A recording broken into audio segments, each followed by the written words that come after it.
looking forward to having a conversation today with regards to our continuing topic around change and change management. And I know some of you have been with me through this journey. We took a little bit of a hiatus there during the later summer months and into the fall. Welcome. It's really good to be back. And so today, as I mentioned, will be primarily audio. I do have a few slides to share as we're talking about the topic of assessing the cultural landscape. So jumping right on in, one of the things as change management professionals, one of the things that we're often focused around is the best way to assess our current organization in its effectiveness, the results that it's getting, and specifically for some of us, our focus is around business process management as well.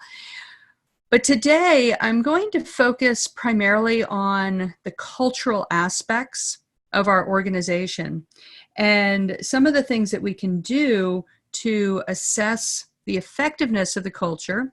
Is it supportive in terms of what you are out to achieve as a business? And really looking at it from that standpoint.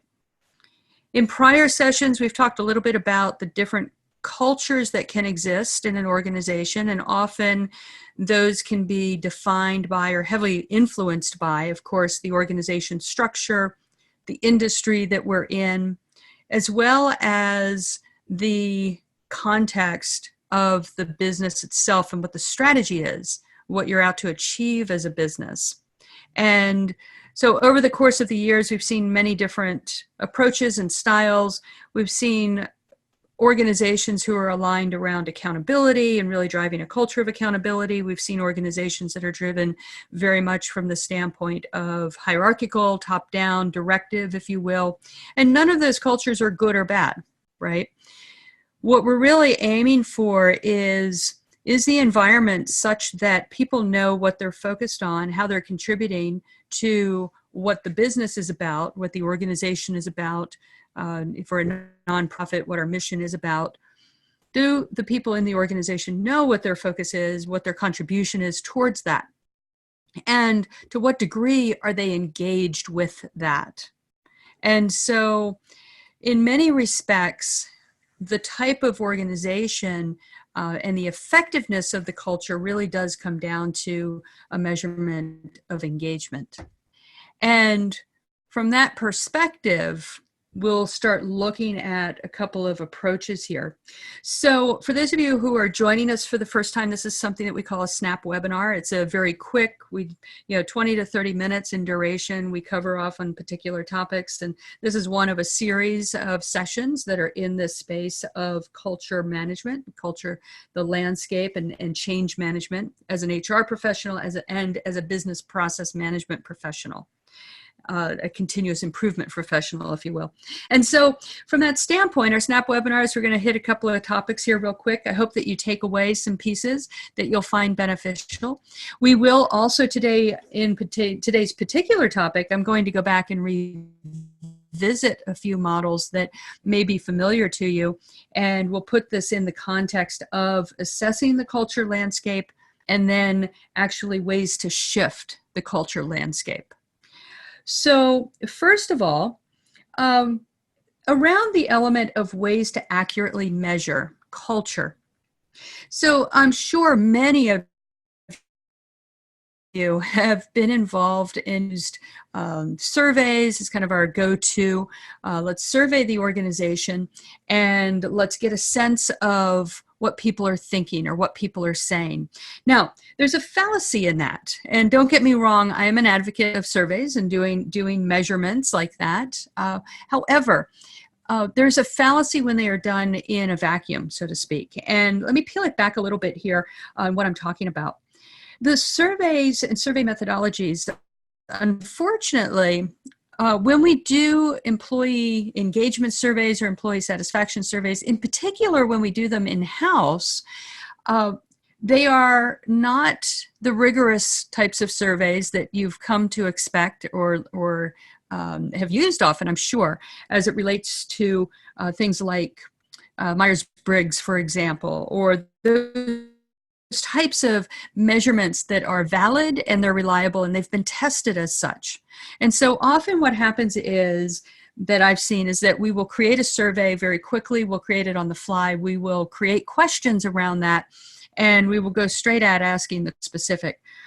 How are you feeling? Do you have clarity around our vision and mission? Is this an organization you would recommend to your friends? How do you feel about our different programs, for example? How do you feel about leadership? And we'll ask questions on scale, scale of 1 to 5, for example, and then some free text for people to respond to. The unfortunate nature of those types of surveys lies in the fact that they are not validated and they are not measured for their reliability. And so as a result, what often happens is that we do get more of a surface reading, right? So from that standpoint, not even taking into account the time that goes into creating that survey, running it, assessing the data, and then 3 months later, we're actually looking at the data. And so time has passed. But fundamentally, there is a flaw in that methodology. So while I think they are good, they do provide a talking point, if you will. And when used as such, I think they are valid in terms of opening up a discussion. I do believe that we need to be very cautious as HR professionals and as process improvement professionals. We need to be very cautious of that underpinning, that underlying fallacy. So when we talk about accurately measuring, first off, surveys, in-house surveys, and many of the external surveys as well, we just need to remember they are not validated and they have not been assessed in terms of their reliability. And so we put it into a context. Now, from that standpoint, the next thing that we might ask ourselves is, well, how do we start to set ourselves up for success if we want to pulse the organization? We really do want to get a sense of what our cultural landscape is. And does it fit within our strategy? Does it fit within our business objectives? So from that perspective, let's step back. I think it's important to realize that we need to first step back and we need to get clear on what are our business objectives. What is our business about? Who do we stand for, if you will? So one of the things that I think is very beneficial for each of us as change management professionals is to be thinking about what our organization is, what industry we're in, and the type of business that we're in, and how do we present ourselves to the market. So if we pride ourselves in delivering, let's say that we're an engineering organization, for example, and that we may be most specifically in automobile engineering, let's imagine. Okay. So if we pride ourselves in building and delivering the best in class product, Ferrari, we'll say. So we're going to put a premium vehicle on the road. And that is our statement and that is our commitment to the markets. Then what we need to be looking at is to what degree does our culture reinforce and encourage that kind of operation, that kind of business, that kind of structure, that kind of communication, precise and direct and really high quality. So to what degree do we observe those kinds of behaviors and communications in the organization? And does that align to who we have declared ourselves to be as a business? So first off, what we do is step back and really define what our desired state is that we want to measure against. And we do, in fact, in most of our businesses, and certainly those that are all represented here on the call today, we do, in fact, have a really clear picture of who we are as a business. What do we stand for as a business? What have we told the market they can count on us for? And so now in that particular context, we can start to discern Do people have alignment? Are they acting in ways that are in alignment with that? And we can also then get to our next point, which is, what do those behaviors look like? And if they are not there, what can we do to start shifting the way people think about things? All right. So from that standpoint now, one of the models that I want to share with you is something that we have looked at historically in the space of process management, very specifically around business process management programs, BPMs. But I want to broaden our conversation, use the same model as a way to really structure how we can go about assessing the engagement of our organization and how well the culture of our organization matches up to what we have stated as a business out to the organization. So let me go ahead. I'm going to share my screen here and go through a few elements that I think would be beneficial for us in this particular conversation.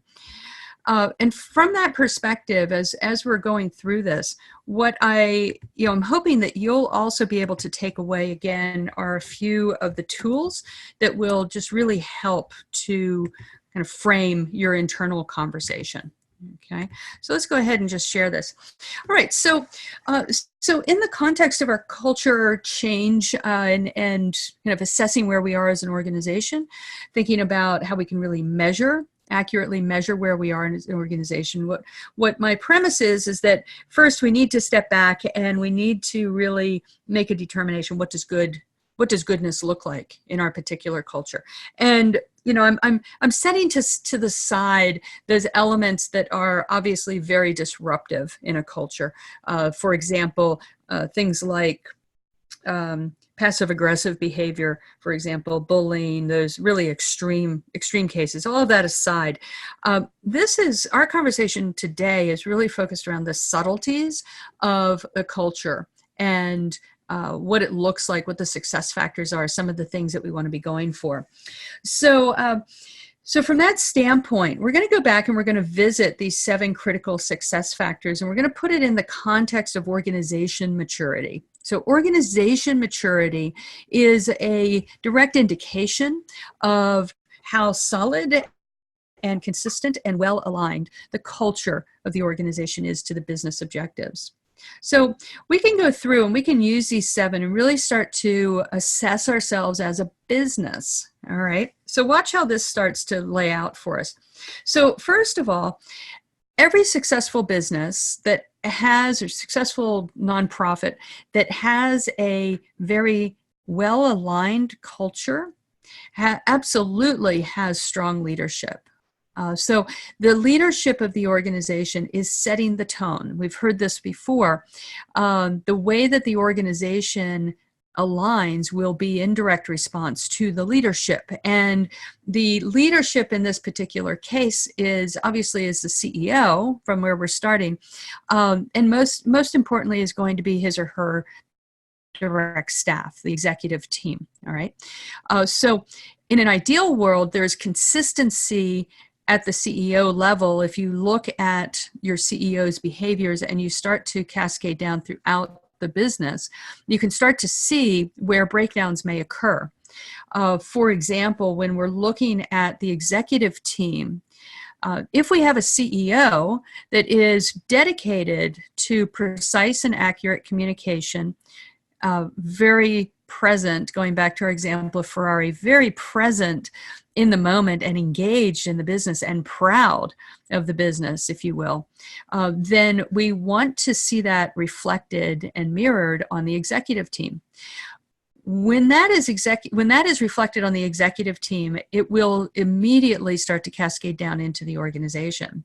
Because what we get is that all of the leaders are going to be making it clear that the way that the business is managed is absolutely critical to the culture. So again, we're drawing a line to what we're telling the market, what we are about, what they can expect of our products, and then how does that end up being reflected in terms of the internal behaviors, okay? So from this standpoint, we're going to see leadership that is also, frequently communicating through their actions as much as through their words. And through their actions and the way they show up is communicating how the organization should be operating and what that culture should look like. So that's what we're going after, is really starting at the top, okay? Now, ways to shift around this can be challenging, right? So what often happens that I see is that as a change management professional, we may be working with the CEO who could potentially be very disruptive. And then there's a layer that is put in place with the executive team that almost becomes a buffer, if you will, for the rest of the organization. The unfortunate aspect of that is that it does, in fact, start creating confusion in the organization. What is our alignment, for example? Who should we be following? The CEO, if I use Tesla as an example, with Elon Musk. So brilliant, brilliant mind. And then we start to see some behaviors that are, it's kind of like, where do we follow him? What is he standing for? How do we align around him? And it is true that he slept in the factory. And so what does that signal to the organization, right? And, and many people will say that signaled his dedication. Others will say that signaled that he was overly controlling, right? So same behavior, different interpretations. Well, part of that comes down from what's happening at the next level of the executive team. So leadership is absolutely key. And this is where HR and, as a change management professional from an HR standpoint, or a change management professional from a business processes and continuous improvement perspective, that is where our role is really integral to this model in being able to diagnose the behaviors. Okay, so with that, it really does help us set up that conversation around the strategic alignment and how are we aligned as a business. So this is the aspect where it does become a critical conversation at the senior executive level around the direction of the business and a clarity that the culture that is being exuded by the organization or is evolving in the organization, that left untouched or unmanaged has the potential, by default, has the potential of perhaps even misdirecting resources so that they're out of alignment with what the strategy of the business is. It has the potential of evolving. When it's unfeathered, it has the potential of evolving in such a way that it actually tracks from the strategic direction and the intention of the business, of the operations. Okay, so as we're getting into the strategic direction and assessing where we are, assessing the current organization, these are some key questions that you can actually ask throughout the business organization, throughout the employee base. Why are we doing what we're doing, right? Why do we do what we do, right? What does it contribute toward the business? And when you start questions like, or responses like, I'm not quite sure why we do it, or it's not clear to me, or we've always done it this way, okay? So this can be a very powerful question. So if you are working with surveys, of course, I would tie this one back in. Why do we do what we do? So why do we do what we do? What do we get out of it? Okay, so actually asking some questions along those lines are going to give you a very, very clear indication of the degree to which people are aligned, and it will give you quite a lot of good, robust, juicy content in terms of how people do relate to or don't relate to the strategy of the business. So the strategic direction is key. Now, another element, so this is process management, if we kind of put it from that standpoint, and we can also think about this also as a business management framework, okay? So really stepping out more broadly around the culture and change. So from this standpoint, communities, are really important. So having a framework of how we actually manage the business, the clarity and the structures in place of how we operate in the business. Now, this is where for those who we've worked together around tools like ProMap, for example, this is one of those places where the management framework becomes so important. It actually can start to set up the conversation for our different programs and program designs. Okay, so the framework aspect is around the standards and the approaches that we use. So how do we ensure that we are delivering consistently? And again, this is going to, you get the sense, this will, of course, be driven directly from who the organization is out in the market. So if we tell the market we deliver a world-class vehicle that is finely tuned and can consistently be expected to perform at certain levels, then within the business, well operated, we would expect that we have very clear governance structures. We have very clear standards in our approach and our methodology. All of our operations are aligned to that. And that's what I mean by framework. Okay. The next element is around resourcing. So effective change does require that there's a commitment of resources. And from this standpoint, when we talk about culture change and ways to shift the culture, I think the challenge here is that we underestimate truly what it does take to change or to shift culture. At its core, we have to remember, especially for our HR professionals that are on the phone here today and our process experts, we have to remember that we are shifting people's behavior. And in order to shift people's behavior, there are certain elements that we need to make sure are in place. So what I'm going to do is I'm going to jump forward now and share a model with you that some of you, I think, have seen previously. Let me go ahead and do that real quick because this particular model is one that I believe is fundamental in being able to truly assess where we are as an organization, large or small, how well that organization then is actually aligned to the market.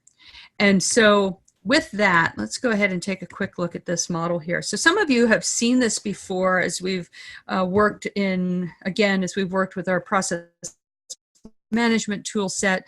But let's take a quick look at this now from the standpoint of being an HR and a change management professional, as well as a business process improvement professional.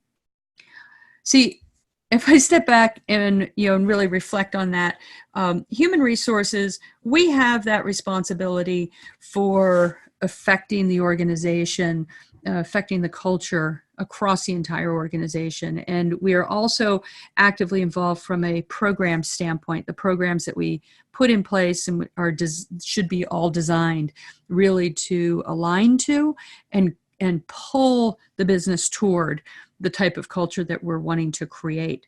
In addition to that, from a business process improvement perspective, one of the conversations I was in yesterday with a client, what we were exploring was the fact that business process improvement goes substantially beyond simply finding more efficient ways to do the work that we're doing. And in fact, it is a direct impact on the way that people do their work and hence a direct impact on the culture.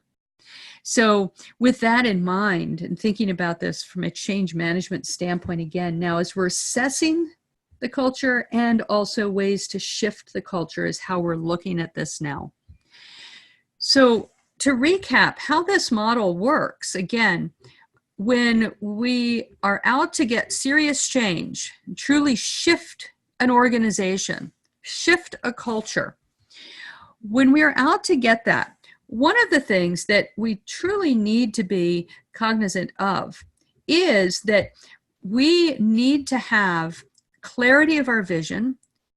Again, back to our Ferrari example, we will deliver the top-notch vehicle on the road, expected performance, consistent service, handmade quality. Okay? So we expect this is our vision, what people will experience when they interact with our products or our services. So this is our clarity of vision.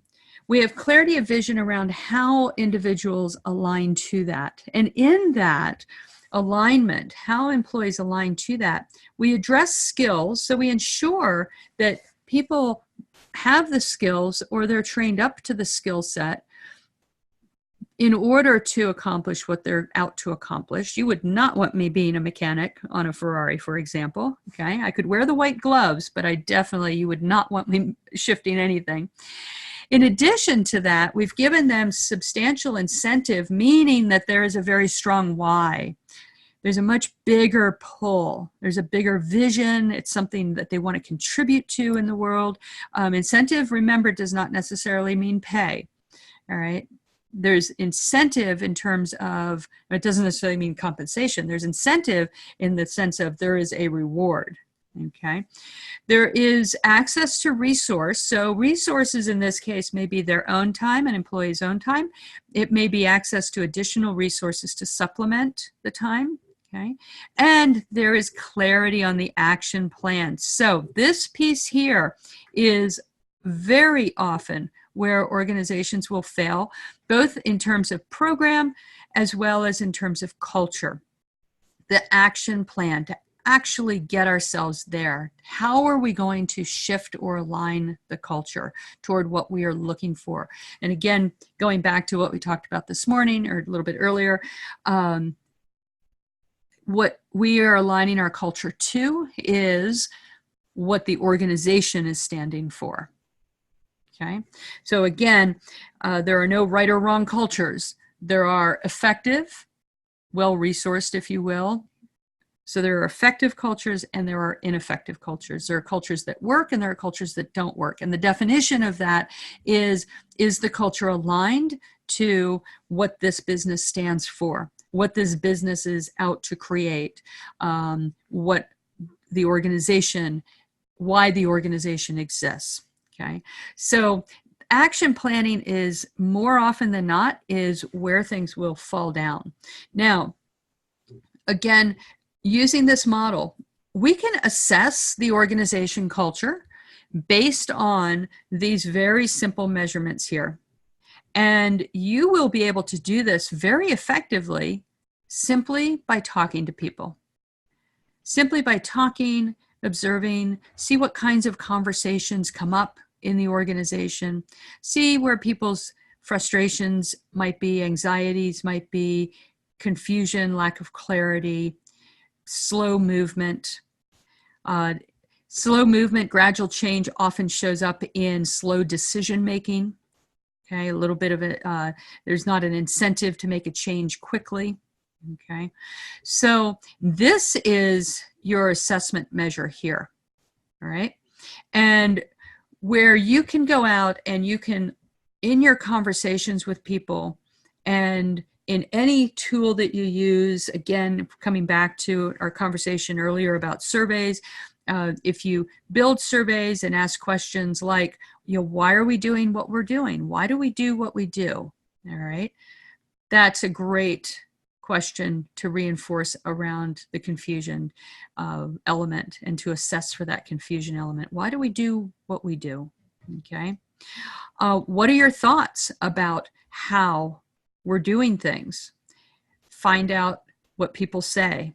Do you hear frustration in their responses? People will give you good clarity in your conversations and in well-crafted survey questions around these elements. Okay. Once you have that, then the plan and ways to shift actually do become quite straightforward. And so with this, those of you who are familiar with this model, with this, you can quickly diagnose, where do I need my leadership team to start reinforcing messages and to start bringing resources into play and to provide clarity of our actions and to help develop a strong why, a strong incentive. From that perspective, what we want to make sure that we're doing then is that we're, one, looking at what does our business stand for? What are we out in the market to do? Two, assessing based on that context, again, using our Ferrari example, based on that context, how should we be operating in the organization, and what kind of culture does that connotate? And then from that perspective, we can quickly assess and align in terms of how the organization is actually behaving. What are we actually seeing more through what are we hearing from people, and what are they expressing? That again gives us a very simple method then that we can come back in and we can truly start to assess where do we intervene.